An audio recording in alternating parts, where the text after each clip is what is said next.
From Glen Fairlanes, Glendale, Arizona, we're here for the title match of the season opening event of the 24th season of JBT competition.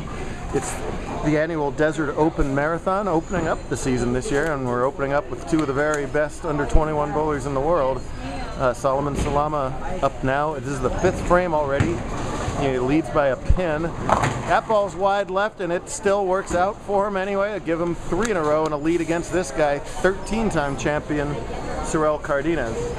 A pair of Team USA bowlers going against each other. Sorel just qualified for Team USA at Junior Gold this past summer. Well, Solomon a mainstay already. He gold to 16. That familiar tank that Sorel throws down the lane, but it's looking like it might be back-to-back opens after he started with 3 in a row. Sorel thought it was pretty good. We thought it was pretty good, but not to be on that unless he converts a very tricky 4-7-10 on an extraordinarily tricky lane pattern. We bowl in 3 different patterns in Desert Open. 3 5-game blocks on 3 different patterns. The tournament leader gets to choose the pattern for this match play segment. It's close. That leader was Salama, and he chose to bowl on the short that we laid out this morning. He dominated shorts. Well, it might have been literally a couple hundred pins against the field better on the short, so not a surprise that he chose it. But as good as Sorel and Solomon are, they both had to pull Houdini acts to reach this title match, or at least be the recipients of Houdini acts. Well, Sorel liked his last 2 shots, and they 4-10'd and 6-7-9-10 or whatever that is. So we haven't had a mark over here in the handicap division yet, as Zach Othick almost gets one by tripping that 7th pin out. It's Zach Othick from Tucson going against Ian Silva from El Paso. Both of them have 1 career JBT title, so someone's going to double their title total. Sorel changes to plastic, and he doesn't get any hook at all. There's not much left in the mids and a lot of carry down in the back ends, and that's how something like that could slide by. And it's just opened up a big old opportunity for Salama here, and there's a guy that can capitalize on opportunities. It is this talented southpaw right here. Can't fully do it though, as the ball wiggles in the back 20 feet again. There's Ian Silva's first shot on camera. Yeah, I was just waiting for us to turn the camera on. There he goes. We got the first mark of the match, and it belongs to Silva, and he's getting a lot of pins too in this match. 38 of them. So big advantage early, but Zach no stranger to comebacks. Salama converts that 3-9. Salama's Houdini act was by his own hand, as he and Dawson Reese bowled a really good semifinal game. Both clean 220s, with Solomon getting the double in the 10th to knock out Reese. Good early season performance for my chain buddy.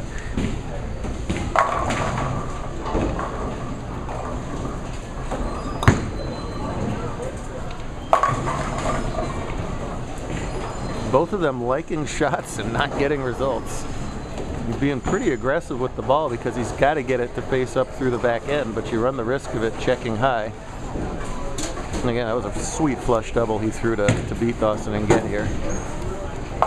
Leads by 33 if he can convert this 6-pin, which would ordinarily be routine, but major tournament title matches, you still got to take your time and do it. 39-40. Good heavens. Good heavens. It's really ready. No one can strike like Sorel once you get it to go, and maybe the most exciting strike ball we have. Not the big loop, which is not what the lanes are asking for. You're asking for that much more direct outside line, and there he finally gets it to go. Still a sort of nonplussed reaction from Teenage Mutant Ninja Cardenas. Great event. Thanks so much to the crew at Glenfair hosting us. Good entry total. Great action, lots of talent, lots of new faces, lots of new names having good results. Just a really good vibe up here to open up the season. Zach caught that first mark. He's up there throwing that blue hammer, by the way. That looks like, well, no, he didn't throw the blue hammer in that ball. That's a ball change, and it didn't work. He's been throwing an original blue hammer, which I've enjoyed. Sorel needs this double, likes it. Looks at the pins and say, hey, was that all right? You're going to fall now? They do. Sorrel goes from this nonplussed look to hilarious in a heartbeat. Right now, it's all nonplussed. And you see him right there. Fine. He goes back to Team Cardenas and says, "I thought they'd all strike." Problem was.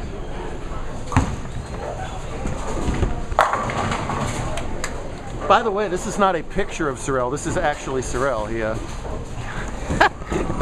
We missed him at TPC. He had a family vacation out to New York to, among other things, watch his beloved Mets. He had a prop of Sorrel up on stage.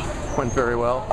There's a nice shot from Silva. Strike, spare, strike. His last 3 frames. He's got the ship righted and got Othick behind the 8 ball. He's been in worse spots though today, has Zach. Zach had a what was that average down to? 0.33 pins per shot for a while. And here he is in the title match, so he obviously knows how to get it back together. And Solomon just looking pretty right now. He's in the 220s. Sorrel can max out for 224. That would force Solomon to get 18 in the 10th. If he does that, first things first, he must strike on the next 3 balls. Boy, just begged for that ball to carve through the spot. There's so much in the back end now. It's a lot of games on this pattern, and that's what often happens on short patterns. It's a tough surface here anyway. A lot of patterns do play hard. Well, even the faintest hope would require this spare. He has it. He's got a 202 max, and yeah, that's not going to happen. So Solomon, fresh off his TPC victory for $3,400 just a couple weeks ago, is going to add another $600 here and the best trophy in youth bowling. Pretty shot. Zach's down 50, just where he likes it. That's where his comeback seems to start every time. The best trophies in bowling. Going home to Los Angeles and somewhere else. No, you're the best trophy in bowling. Don't worry. It's all right.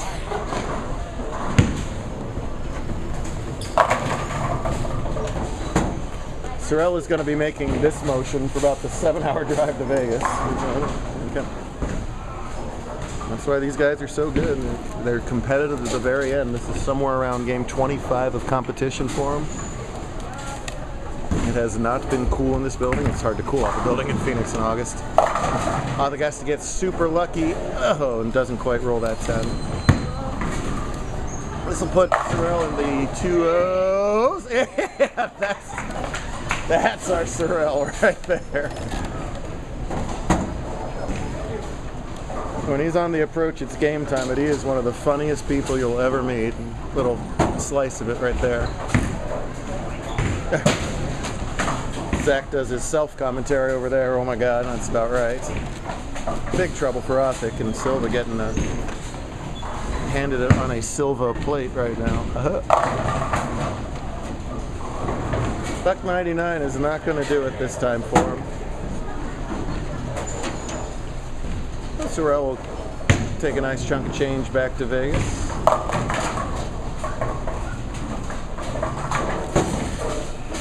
Solomon won a ton in brackets. He's going to be somewhere near $1,000 for the weekend.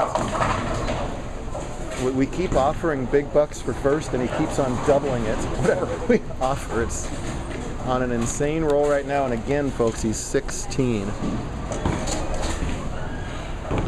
I don't know if he'll want to attempt some of our all-time records. He might, move on to even bigger and better things by then, as he he's not celebrating the win, he's celebrating the 610 conversion is what he's doing right there. Sorrel says finally read the lane right.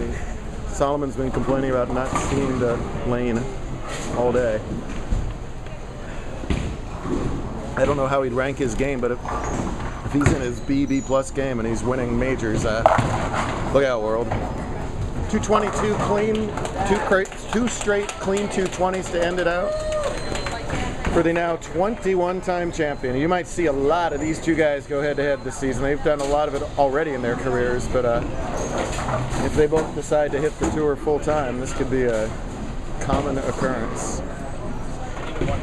Great job out of those two Team USAers. Now let's see how it finishes up over here in handicap. Ian's got a 38 is the difference. In favor of The guy ahead. Okay. So Othic needs a lot of X's, but it's possible. Nice hug from Sister. Sister Yael made the top 8 this week. Led a block this week. 222.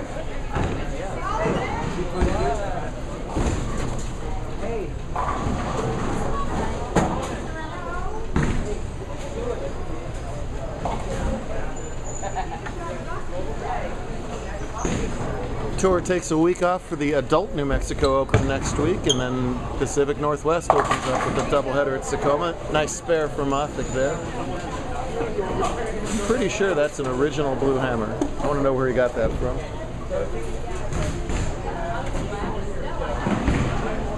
Then another week off. Then it's the New Mexico opener. Sorry, the New Mexico Texas opener, I should say, at this guy's home house.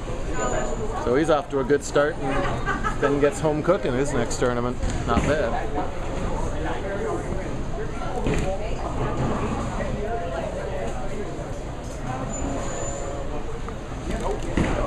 And if these guys would hurry up, we'll be done 4 minutes early. Hold on, Blue Hammer. Dang it. Well, he's running out of time to right the ship this time, but if it's a runner-up finish, hey, second place double Arizona points. Ian's not going to bowl Arizona full-time, I don't think. Maybe he will, so that's a good start for him. 5 spare, 6 spare is okay, but that 38-pin handicap difference is overwhelming.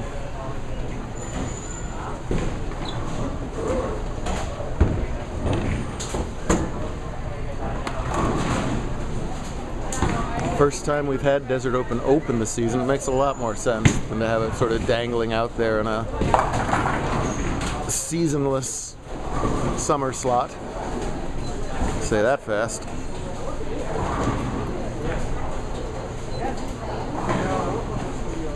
Not a lot of changes format-wise or rules-wise. Everything's going well, so ain't broke, don't fix. No dry towels were harmed in today's tournament. Very important. Soaked towels were sent elsewhere. Well, 144, it's already mathematical. There we go.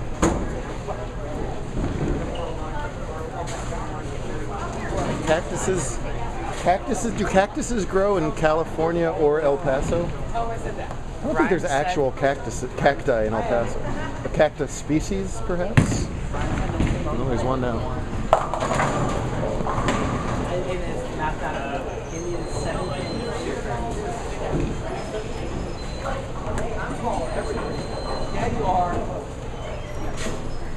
$44, $14. That's going to be just too much. He's good! He could kick for Tampa. Although, not enough. I can't keep it right at the end. Yes, you can. I bet you can. I'm not telling you what I bet because I don't want you to throw the bet. Snickers. Too nice. That's right. Too nice. Whoops. Well, see, now that's the bet. Stick to semi two-handed, Zach, whatever you're doing. Two nice kids are going to be moving way up in the average ranks this season, but the cactus goes to El Paso. Nice job out of everybody. Great opening weekend here. Really pleased with that. We'll do it all over again in Seattle in 2 weeks. Will you be in Seattle? Will you be in Seattle? Maybe not. Will you be in Seattle? Will you be in Seattle? Will you be in Seattle? Yes, I will.